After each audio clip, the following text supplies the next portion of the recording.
And President Trump says he assumes his relationship with Elon Musk is now over after their online feud exploded last week.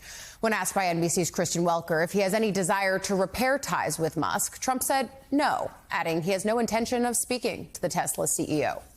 But Trump also issued a warning to Musk, saying he will face very serious consequences if he funds Democratic candidates to run against Republicans that vote in favor of the budget bill.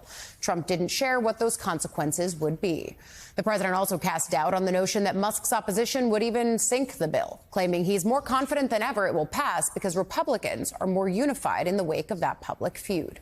Joining us now, national politics reporter for The Hill, Julia Manchester. Julia, is that true? Do you get the sense that Republicans are more unified now than ever? I couldn't help but notice that Senator Ron Johnson, who has been outspoken about his concerns about this bill, was ever so slightly more muted over the weekend. Is that a sign of what the president's talking about here?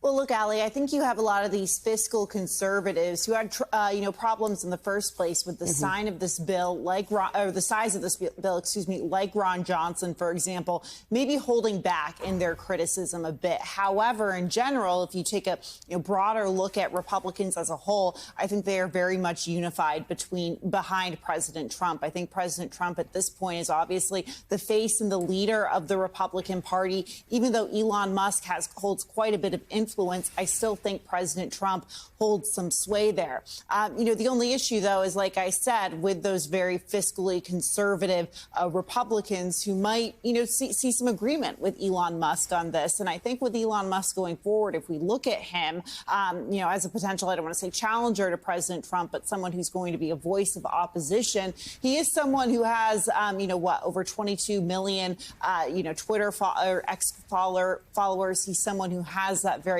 broad, wide platform. So, he is someone who could certainly push back on Trump. But right now, I think Republicans are relatively unified behind the president.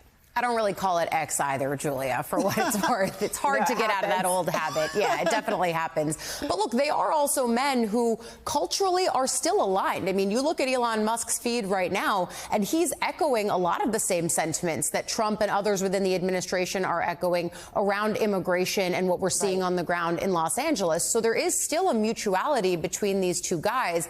I think the open question is, and this is a question for Republicans and Democrats, frankly, what role politically could Musk play? You see Trump saying he'll face consequences if he funds Democrats. But the other litmus test on the Democratic side of the aisle has been, would you even take that money from him? People like Senator Cory Booker and others saying, no, I wouldn't take it. But that's kind of where Democrats are being faced right now, right? Like, how do they maneuver around the Musk of it all? Well, it's interesting because you have Congressman Ro Khanna from California, who is seen as this more progressive figure, but, obviously has those ties to Silicon Valley. It's a part of his congressional district. He's saying, look, Democrats should open up a dialogue with Elon Musk. But, I think, that's going to be very difficult for a number of Democrats at this point, because like you said, Musk and Trump are politically and culturally aligned here. I think it would be hard for a lot of Democrats to jump on board, particularly in the wake of these mass, DOGE cuts and, Elon Musk's role in really trying to reduce the size of the federal government. The question I have politically, though, is less about what, him potentially funding Democratic challengers, but potentially maybe conservative or Republican challengers, people who might be aligned with, let's say, Ron Johnson, who are, pushing back against the size of that so-called big, beautiful bill.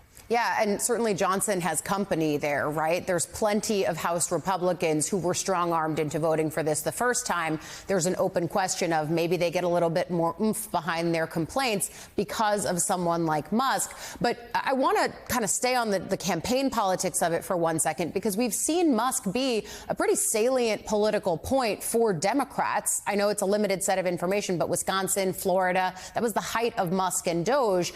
In your conversations with Democratic strategists, do they still see that as something that they want to play up, even though Musk has made an about face on this key piece of legislation? I think to an extent, I think Democrats and Republicans I actually talked to sort of downplay Musk's influence politically when it comes to elections. I mean, he, put what, $100,000, $200,000 into those Florida races, but it was really special elections, but it was really that Wisconsin Supreme Court race that was seen as, in a way, a failure for Musk. He poured millions and millions of dollars, traveled to Wisconsin to campaign, for the conservative campaigning for that seat, and he ultimately failed. And even though he's really pushing, or last Friday or Thursday, he was saying, well, Republicans wouldn't have a majority or President Trump wouldn't be president if it wasn't for me. If you actually look at Musk's record during the presidential campaign, even though he was the top individual donor, not all of his endorsed candidates and congressional candidates won. And we know that, President Trump's campaign was in many ways a team effort, from Republicans across the ecosystem. So I think there is a downplaying as to, how much of a threat Musk could be going forward. Yeah, I do hear that downplaying. I also think that Democrats could have success if they continue to keep him in the spotlight. Plus, regardless of whether or not it was a team effort, a few $100 million always helps in a campaign year, especially in states like Pennsylvania. Julia Manchester, thank you for joining us.